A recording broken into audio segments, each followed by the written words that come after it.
additional questions, which there was time for me, so it's, take it out, guys. Okay, thanks. So good evening, Sharks and everyone else. I'm here at MIT to represent College-Concierge, and we're here seeking $500,000 for 20% equity.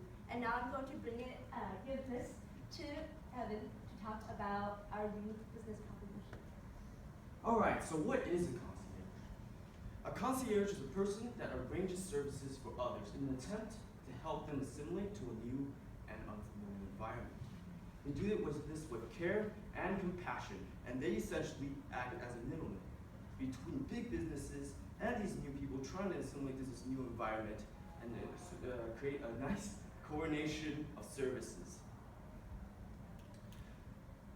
So what are we doing with this word concierge? We're taking this word and this original service that used to just belong to hotels and other smaller businesses and taking it to a new market. And that is international foreign students coming to the US to study at different colleges. Why is this such a great market? Well, first of all, more and more international students are now coming in from different places such as China, Europe, and other areas to study at the US. And certain services that we often take for granted, such as purchasing a car, obtaining a license from DMV, and even housing can be very difficult. It's things that we often take for granted. And so we here at College Concierge are here to coordinate these services and make it available at one easy area so that our clients in our subscription-based service can receive all these services in one easy transaction. We're affiliated with more than 100 big businesses in our network that we have created for these students, including big names such as Enterprise, Bank of America, and Farmers Insurance to secure special prices for our clients. And now I'm handing it to Susie to talk about the exact services that we provide. So College Concierge provides a variety of services for a smooth college experience. It all starts with a free pickup from the airport, and that's when our students first arrive. And we also provide the lowest prices guaranteed for car purchases and rentals. And we even deliver the new cars straight to their door. And we offer discounts on car insurance, entertainment tickets, and daily essentials, and much more.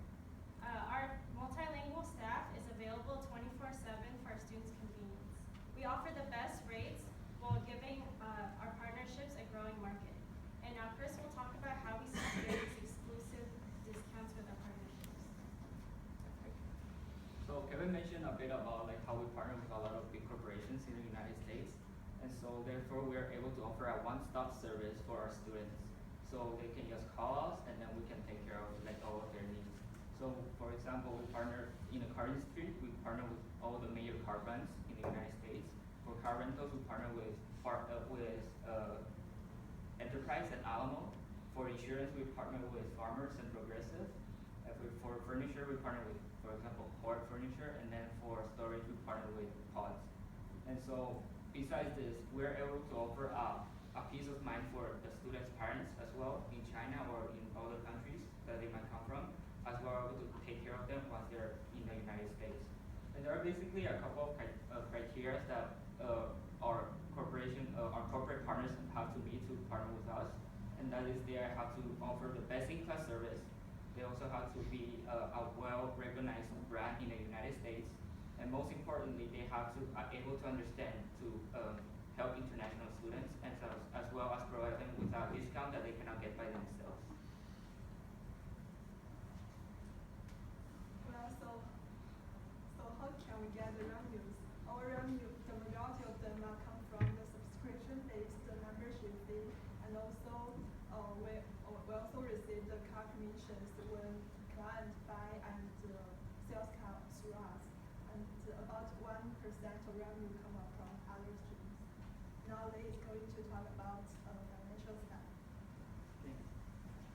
So we currently estimate the value of the firm is about $2.5 million, and the project return of our firm will be 40 times over the next 5 years, which means after 5 years, our company will worth $100 million. And as we already mentioned today, we are looking for the opportunities to could raise totally about $500,000 in exchange for in exchange for 20% equity in our firm. And just to wrap it off, this is a business with a lot of potential. We already have a growing market of international college students, and we have more and more companies that are large, well-known throughout America in our network. And finally, we're gaining some traction in colleges. So with the money, with some funding, we can continue expanding. We can expand more in our networks. We can connect with more universities, and finally, we can also market more to these students through social media, especially on WeChat, as well as on-campus seminars. Thank you, and now the floor is open up for questions.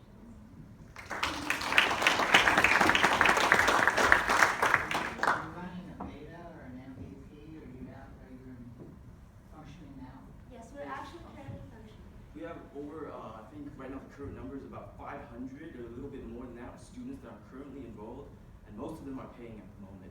That fee of about, I think we changed that fee just recently today to $999 instead of $499. Yeah. So now that you've got your initial customers, what kind of contact are they asking you to do work for them every month, every week, every other day? Can you give me some kind of idea of what the utilization is? I think it definitely varies among students. What happens is that with the $999, that's a one-time subscription fee for the 2 years that they're likely to stay in America. And then most of the time, we just what we do is provide them a portal to other companies. That's great, and I like that, but you didn't tell me about engagement.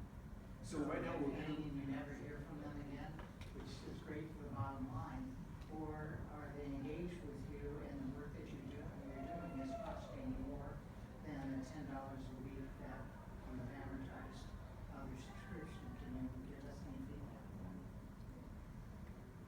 So basically, how high maintenance are these Yes. students? They make you money. I think I can take that question. So, students mainly use our service when they first come to America, and I think maybe after 1 or 2 months they will really use our service. In case they really need, such as that roadside service. So it's sort of front loaded, is that what you're Yeah. saying? It's like a gym membership. Okay, thank you. How are you reaching people right now? The 500 students you picked up, did you? We're currently partnering with universities, like actually today.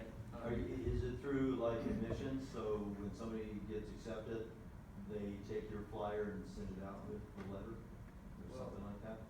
Well, that's part of it maybe, and then like actually today, like the CEO just informed us that he was like already talking with UC Irvine, and they're interested in like making a deal, maybe included like for international students, maybe like the health insurance thing that you can opt in or opt out. And then also another factor is that we are partnering with agencies in China specifically and in Taiwan. So they are the first stop. Like they know that the students are coming to the United States, so they are offering like this extended service. Like the agencies like get them to the universities, and also we're now like helping them at that, and then like get the baton from them, and then move on from there and help the students afterwards. I would have liked to have heard how many foreign exchange students or how many foreign students there are. 500, I don't know if that's the entire marketplace, or, I mean UCI, how many foreign? In UCI, there is currently about 6,000. 6,000, just on this campus. That would have been much different. Yeah, I agree. And I just want to say great job on the presentation. It flowed very nicely. This is a very, it's simple to understand and seems like a great business model. I agree with Doug. The more elaboration on the partnership with the universities would have been just like really solid, because that just makes so much sense. The parents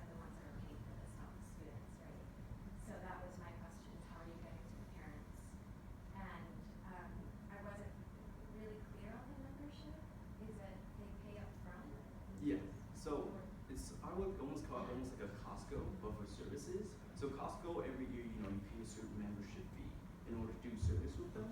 We do in the same way. Before they come for us for services, they pay this $9.99 right up front.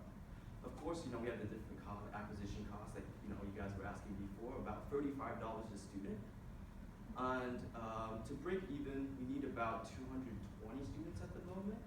But other than that, we just get that one-time fee and it'll cover our expenses. So I really like it a lot. Can you share with us how you came up with a $2.5 million valuation for the company on 500 customers that may or not and may not be paying? It's got to be based on something. What is that? The $2.5 million is based on our forecast on our future cash flow. No, but that's for today. Needs to be based on your EBITDA or some kind of growth rate. What model did you use to come up with it, or did you just say 2.5 is a great number, let's go with that? Can you give us your rationale?